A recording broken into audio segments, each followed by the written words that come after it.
Press the Doc, you're back again, and as you guys know,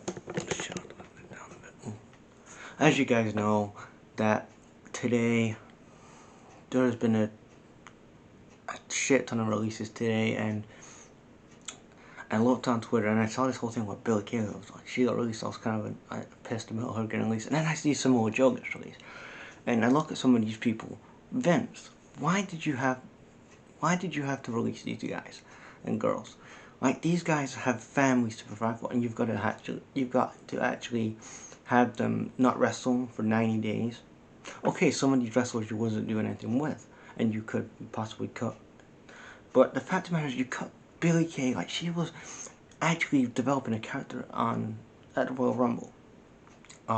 She was kind of doing something on SmackDown, and you need more women on your roster instead of having Charlotte. And you wonder why you only get a fraction of your audience when you do shit like this, Vince. You actually, you're pushing Charlotte, and people are turning on Charlotte and all this other stuff, and Becky and Sasha and all these other women that you push. But when you have somebody like a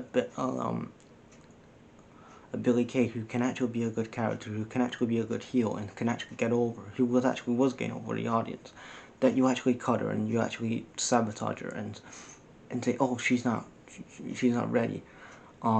Billie Kay's paint and brush. You split up the Iconics. Deal's great as heel. Deal's great as a heel tag team, and then you split them up for no reason, like you split her business, like you split up the Undisputed Era, because basically Vince, you got bored of it. And Chris Jericho said it right once on an interview. Vince is like a kid at Christmas that he has a toy, and basically once he's bored with that thing, he's gonna move on to the next thing, and this is what he does with every wrestler. And then you look at SAMOAJOE. Why the hell would you release SAMOAJOE? SAMOAJOE is one of your best mic workers in that company.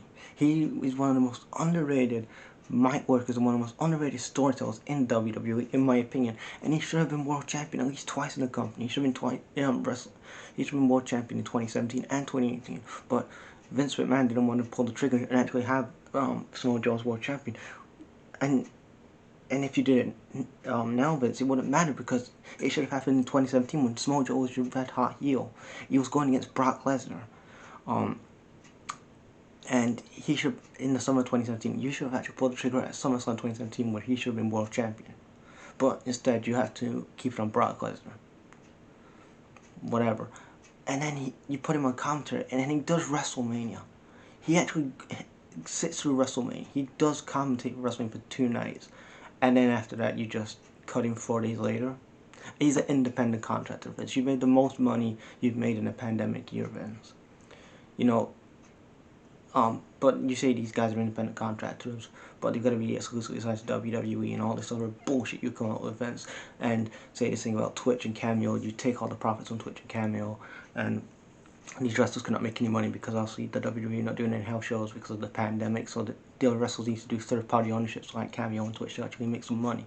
And you take that away from them, you're independent contractors, so that means you can make more money. When you make when you made more money in the pandemic, you not only that, but you've also, in the pandemic, you've also got a Peacock deal for $1 million, for $1 billion, for 5 years. But you still want to take more profit off your independent contractors and your talent that have actually had to work in a pandemic and with no audience, and try to actually do the best of what they can in these tough times. But you want to take the profits, Vince. It's just, Vince is just a greedy asshole for just taking the money. Like, oh, fuck Vince McMahon. And other people on the list, like you had Bo Dallas was on the list. Okay, you've not been doing anything with Bo Dallas. You better cut ties with Bo Dallas, and that's it. Wesley Blake, I didn't even know he was still in WWE. But what gets me pissed about this is that you have people on the roster, like Velveteen Dream, who was doing this thing allegedly, with this kid. He sent an Instagram voice message to this kid, allegedly he did, who was underage. But you keep him on your roster.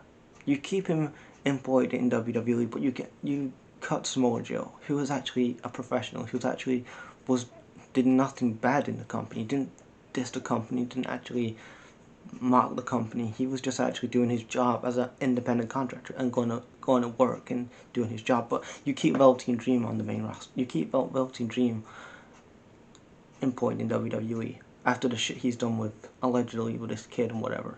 And then you do this whole thing with Gunner, whatever his name is in WWE. He did this whole thing when he got cancelled with when he said he was a Trump supporter and about Black Lives Matter. But you get rid of SAMOAJOE, you get rid of Billy Kay, get rid of Peyton Royce, and you wonder why your audience has been slowly decreasing year in, year out, and a lot of fans are going to AEW.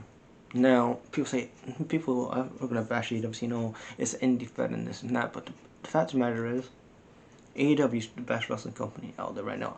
People can call me a hipster or whatever about it, but that's just speaking facts, because AEW, yes, they get things wrong, and I've called them out, and like I would call WWE out on stuff, but they're trying to fix that. Like the women's division, they can fix that if they book them properly. But I'm not going to talk about AEW on this. This is about the releases. So leave your guys' thoughts in the comments, guys. Peace.